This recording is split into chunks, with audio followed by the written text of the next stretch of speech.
लो भेज दो मोदी को, दे दो ये दे दो मोदी को, ठीक है। ये हालत कर दी है हमारी,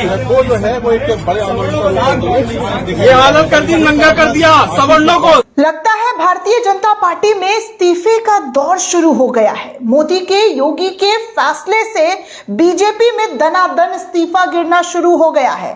अब तक तो बड़े अधिकारी ने इस्तीफा दिया था दोस्तों यूजीसी बिल को लेकर, लेकिन अब बीजेपी के कार्यकर्ता ने भी अपना दनादन इस्तीफा जो है बीजेपी के मुंह पर मारना शुरू कर दिया है।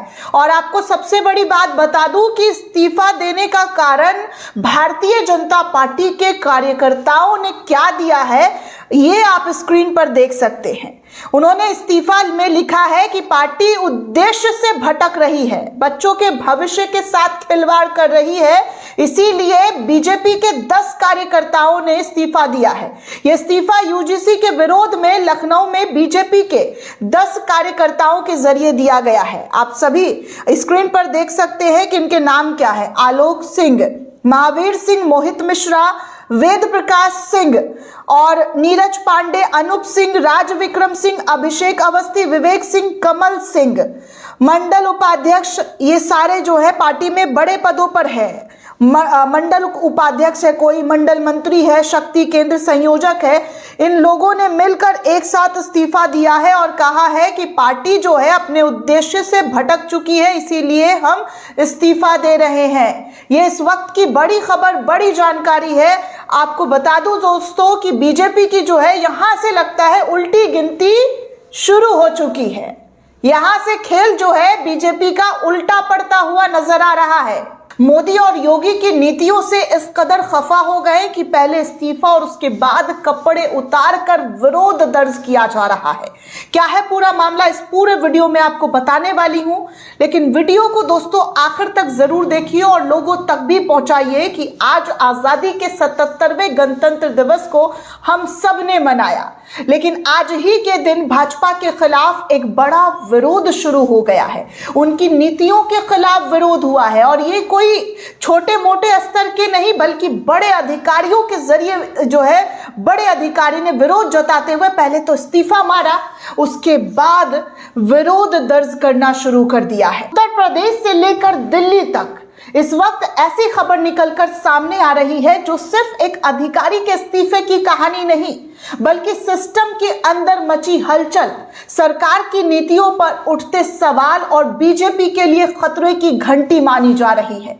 बरेली के सिटी मजिस्ट्रेट अलंकार अग्निहोत्री का इस्तीफा और वो भी सरकार के नीतियों के खिलाफ, यूजीसी कानून का विरोध, शंकराचार्य अभिमुक्तेश्वरानंद से जुड़ा विवाद और अब सड़कों पर उतरता गुस्सा साफ तौर पर यह जाहिर करने लगा है कि आज के दिन से लेकर बीजेपी के लिए खतरे की घंटी जो है कैसे बजनी शुरू हो गई है, उल्टी गिनती शुरू हो गई है। आज हम आपको बताएंगे पूरा मामला क्या है, क्यों यह इस्तीफा बेहद गंभीर और क्या वाकई बीजेपी के लिए उल्टी गिनती शुरू हो चुकी है।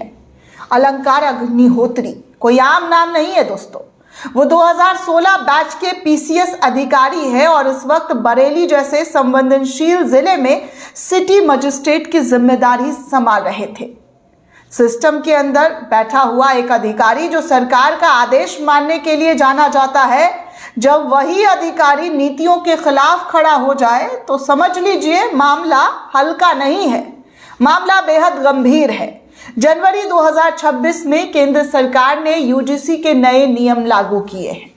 सरकार का दावा है कि ये नियम समानता लाने और भेदभाव खत्म करने के लिए लाया गया है। इस नियम के बहुत फायदे गिनाए गए। वैसे भी सरकार जो कानून जो नियम लाती है उसके बहुत फायदे बताए जाते हैं और गोदी मीडिया भी झूम झूम कर नाच कर बताना शुरू कर देता है, लेकिन विरोध करने वालों का कहना है ये नियम जनरल कैटेगरी के छात्रों के खिलाफ है।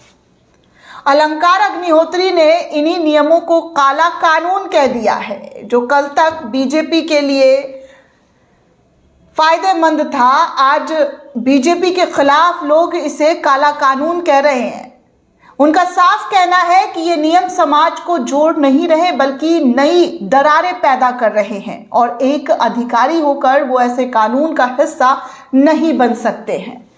अब सवाल उठता है कि अगर एक सिटी मजिस्ट्रेट खुलकर इसे अन्याय कह रहा है तो जमीन पर गुस्सा कितना होगा दोस्तों। अब आप सोच सकते हैं कि जमीन पर गुस्सा किस कदर होगा। प्रयागराज माघ मेले में शंकराचार्य, जी हाँ, वहीं दूसरी खबर ये भी है कि इस पूरे मामले से यहीं पर खबर खत्म नहीं होता। इस पूरे मामले से जो प्रयागराज माघ मेले में हुआ उससे भी वो बेहद आहत थे। शंकराचार्य स्वामी अभिमुक्तेश्वरानंद और उनके शिष्यों के साथ कथित बदसलूकी का मामला भी इस वक्त चरम पर पहुंचा हुआ है और इसको लेकर अलंकार अग्निहोत्री ने साधु संतों का अपमान बताया है, सनातन पर हमला करार दिया है और प्रशासनिक विफलता सामने लाकर रख दिया है। उन्होंने साफ कहा है कि प्रशासनिक महकमे की विफलता है। उन्होंने कहा कि जब धर्म और परंपरा का सम्मान नहीं बचा तो पद पर बने रहने का कोई अर्थ नहीं है। यहीं से मामला प्रशासन से राजनीति में बदल गया। अपने इस्तीफे में अलंकार अग्निहोत्री ने साफ लिखा है, जनरल कैटेगरी के साथ भेदभाव हो रहा है, ब्राह्मण समाज की भावनाओं को अनदेखी की जा रही है और नीतियों से उपजा सामाजिक असंतोष भी दिखाई दिया जा रहा है। उन्होंने राज्यपाल को पत्र भेजते हुए कहा है कि मैं ऐसे व्यवस्था का हिस्सा नहीं बन सकता हूं जो समाज को तोड़ने का काम कर रहा है, जो समाज को तोड़ रहा है। ये लाइन सिस्टम के लिए सबसे खतरनाक है दोस्तों। इस्तीफे के बाद बरेली में माहौल बेहद गर्म हो चुका है। लोग उनके आवास पर पहुंचना शुरू कर चुके हैं। बड़ी तादाद में लोग उनके घर के आगे इकट्ठा हो रहे हैं। ब्राह्मण संगठनों का खुला समर्थन और एक व्यक्ति ने कपड़े उतारकर यूजीसी कानून का विरोध किया है। ये संकेत बताता है ये सिर्फ पढ़े लिखे लोगों का मुद्दा नहीं रह गया है, अब ये भावनाओं का विस्फोटक बन चुका है और इसी भावना का विस्फोटक अब मोदी योगी के लिए बेहद खतरे की घंटी बजती हुई नजर आ रही है। अब सबसे बड़ा सवाल कि क्या बीजेपी की उल्टी गिनती जो है यहां से शुरू हो गई है।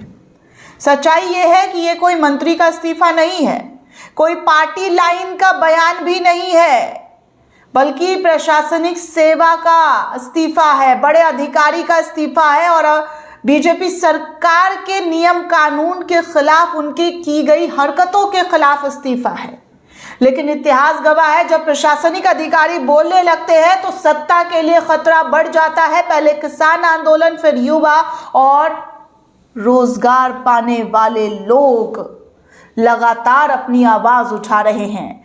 अब शिक्षा प्लस धर्म प्लस समाज, ये सब मिलकर आवाज उठा रहे हैं। ये तीनों मुद्दे अगर एक साथ जुड़ जाए तो किसी भी सरकार के लिए अलार्म बेल होती है। आने वाले दिनों में तीन चीजें तय करेगी दिशा: सरकार का आधिकारिक जवाब, यूजीसी नियमों पर संशोधन का सख्ती, साधु संतों और समाज की प्रतिक्रिया। अगर सरकार ने इसे व्यक्तिगत मामला कहकर टाल दिया तो आग और भी ज्यादा भड़क सकती है दोस्तों। ये सिर्फ एक अधिकारी का इस्तीफा नहीं है, ये सिस्टम के अंदर उठती आवाज है और वही आवाज आज इस्तीफा देकर विरोध जता रहा है। क्या पता आगे और भी दनादन इस्तीफा गिरना शुरू हो जाए। अब देखना यह है कि क्या सरकार सुनेगी या फिर ये आवाजें सड़कों से सत्ता तक पहुंचेगी। आपका क्या मानना है दोस्तों? क्या अलंकार अग्निहोत्री ने सही कदम उठाया है या ये राजनीति का नया मोर्चा है? कमेंट में हमें जरूर बताइएगा। वीडियो पसंद आए तो लाइक, शेयर और सब्सक्राइब करना मत भूलिएगा। जय हिंद, जय भारत।